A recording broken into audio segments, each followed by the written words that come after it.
showbiz fanatics, Alden Richards and Catherine Bernardo, abay may doble-dobling selebrasyon ngayong bago sila pumunta ng Maynila. Let's talk about Katden dahil talaga namang marami po silang sinelebrate kahapon. Doble-doble pala mga selebrasyon na kumbaga parang sa parte ni Alden Richards maging kay Miss Catherine Bernardo. At marami mang mga medyo nalulungkot kasi nga itong si Alden at si Catherine ay naghahanda na para umuwi, no, from Canada to Manila. So kahapon po ay nag-celebrate ang best friend nitong si Miss Catherine Bernardo na si Miss Trina Oitinco and Miss Sofia Andres. Pero medyo sad lang kasi hindi po nila kasama yung kanilang mga friendship. Pero syempre naiintindihan naman po yan ng part ng mga friendship ni Miss Catherine. Ganon din po si Angel, yung half sister po ni Mr. Alden Richards, ay nag-celebrate ng kanyang kaarawan kahapon. Hinahanap nga natin kung ano ba yung gift na ibinigay ni Mr. Alden Richards, pero ang nakita po natin is parang dinate ni Daddy Bay or ng daddy ni Alden Richards itong si Angel parang sa isang restaurant, no, na kung saan kinakantahan siya doon. At nakita natin nag-live pa nga itong si Daddy Bay yung mga kaganapan sa birthday ni Angel. Si Angel po is bunsong kapatid nila yan at half sister po ni Alden at ni Miss Raisa Polcarson tsaka yung isa niya pang kapatid. Pero ito na nga, dahil kinatuwaan ng ilang mga netizen dahil meron pong isang nag-post sa social media, yung Kind Cat Negros Occidental official announcement. Sabi niya, we are excited to announce not one but two black screening of Hello Love Again. Join us on November 13 and November 17, 2024 at Ayala Mall Capitol Center. So medyo matagal pa yung November 13, almost kasi September, October, mga 2 months ba, pero meron na pong nakaamba na black screening para po sa Hello Love Again. Ito po ay sponsor po yan ng ilang mga fans po ng Katden. Yan from Negros, so from Negros place. At nag-announce na sila na talagang nag-i-invite sila lahat po ng mga influencer, lahat ng mga parang may mga sila dyan, may mga parang inimbita sila mga tao na pwede pong mag-test or parang magbigay ng critics dun po sa kanilang movie. And isa sa mga tina-target nila na mas marami mga influencer na dumalo para po kasi parang word of mouth eh. So katulad po ng ginagawa ng ilang mga movie, diba? Ganun din ginagawa nila. Nag-invite sila ng mga sikat na influencer para talagang sila mismo magbibigay sila ng critics at sila yung parang magiging yung marketing strategy na gagawin po ng Katden at ng ilang mga fans and supporters po ng Katden. Ganun yung nakikitang ilan sa mga ways, At yun po yung magandang bagay kasi pinapakita lang talaga dito that they're really prepared and ready not only financially but also sa lahat ng aspeto ay talagang pinaghahandaan nila ito pong movie na to. Kasi syempre hindi pa man lumalabas kasi yung mga movie na to. Ang dami na po mga nega, lalo na po yung mga kabilang side na hindi na natin babanggitin because this channel is only for good vibes, not for the negative. We're not welcome the negativity here. So, kaya naman abangan natin yung mga another celebrations na i-announce po ng Katden for us. And for that, narito naman ang ilan sa mga komento ninyo patungkol naman sa ating latest update. Unahin natin si Mr. Renato. Sabi niya, na-realize ko yung nabanggit mo sa song na December Avenue, Paraya ba yung title na song? I think fit din to sa HLA. Bakit? Babalikan ko yung nabasa kong epilogue doon sa karibal ni Ethan. I think his name is Andrew. Actually, is Andrew or Kevin Crader, ang boyfriend ni Joy sa Canada. Not just boyfriend, but fiancé. But for some strange reason, hiniling niya kay Andrew samahan siya sa Hong Kong para makipagkita kay Ethan. Para malaman kung still mahal pa ba ni Joy si Ethan. And went to Hong Kong, si Ethan naman pumunta sa Canada. Dito na sila tatlo nagkita. Nagkita-kita sa Canada at na-realize ni Joy, she's still in love kay Ethan. Kaya, ang ginawa niya kay Andrew, ito pala yun, parang medyo medyo masakit-sakit tong movie na to.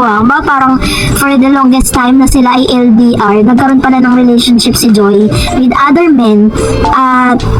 Kasi diba parang nagpunta siya sa Canada for reason. Sabi niya, kaya ang ginawa ni Andrew, he called off the wedding at nagparaya siya para sa muling pag-ibigan ni Joy. In short, nag-giveaway siya for Ethan. Now it makes sense to me.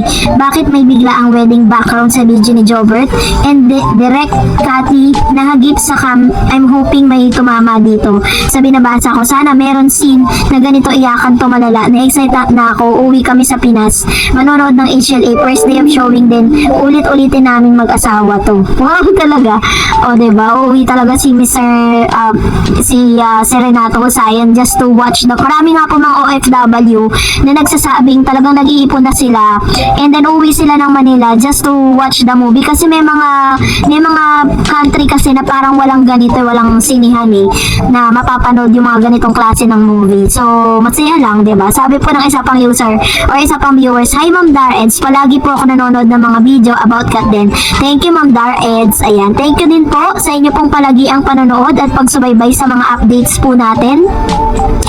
At salamat po sa inyo pong comments. And Mr. Green Crips, hello po, good evening. Ako po ay always nanonood sa mga videos nyo about Kat Den. Actually, stress reliever ko po ito. Anyway, share ko lang yung video. Don't know him personally. In Queen Carla, about Alden 3 years ago. Tarot card reader po siya. At binasahan niya si Alden about his past, present, and future. I guess si Kat ang mostly tinutukoy sa readings niya. Anyway, salamat po sa always pag-share ng videos about Kat Den. God bless. Ayan, thank you po sa inyo pong komento, no? Pero syempre, katulad po ng lagi kong sinasabi, I cannot comment or I cannot encourage you to believe to those kinds of to those kinds of acts. Dahil syempre parang hindi po siya, kumbaga parang lang yan kaisipan lang talaga ng tao yan. So sabi naman po ni Miss Conchita Averde, yes, kung hindi rin lang ikaw, million thanks, December Avenue Band. Lyrics na nakakaapekto sa buong tao pag pinakinggan mabuti. Joy and Ethan. Ang pinagpapasalamat kasi ng December Avenue Band dito po sa pelikulang HLG or Hello Love Goodbye, magmula po nang ginamit siya as OST ng Hello Love Goodbye, talagang pumalo po ng almost 120 million sa lahat ng social media platform yung views nito. Kaya nga talagang wini-wish siya na ng December Avenue na mapagbigyan yung kanilang kinreate para dito. So antayin natin. Sabi ni Ma'am si Virgie Pamposa, "Hi Ma'am Dars, thanks again for update again. Wow, so excited na ito para sa akin Ma'am Dars. Pag i-promote ang movie nila, ay gusto ko sasayaw si Miss Catherine." Kaysa kakanta siya. Anyway, God bless you Ma'am Dars and God bless Kat Den. Ayan. Thank you po Ma'am si Virgie sa inyo pong komento. And hintayin po natin yung kanilang promotion. Kasi after po niyan, syempre may 2 months sila to promote. Mas marami pa po mga paayuda at marami pa po mga behind or BTS na ipapakita sa atin ng Kat Den. And sabi ni RG Med, "Thank you so much for acknowledging my post reaction Miss Dareds. As you've said, Kat Den is my stress reliever and I'm so grateful to be part of this fandom. Nothing's nega. Just feeling the love from our idols Kat Den and spread the same to everyone. Let's make it contagious. Spread love, not war. Masyado na maraming issues sa ating bansa. Let this channel be a blessing to everyone. As the saying goes, love begets love. Respect begets respect and love Kat Den forever." Ayan. Thank you Miss RG Med at nakukuha niya yung purpose of this channel. Not to spread hate but to spread good vibes lang, diba? At ang gusto talaga natin, mas maging contagious, yung talaga mahahawa natin ang lahat. Kaya nga kapag may mga toxic na comments dyan sa comment section, itinatama natin kasi ayaw natin na parang magsa-start tayo ng war dun po sa dalawang fandom, diba? Sabi ni Miss Mary Shane Limpin, choice po ng mga fans yan Kat Den. Kat Den lang po kasi ang super sikat. Lahatin mo na buong mundo na ang nag-aabang. Ang Kat Den lang ang nakita kong love team na nakakagamot ng karamdaman. Kaya tigil na mga bashers Kat Den. Fever is back Kat Den. Ayan.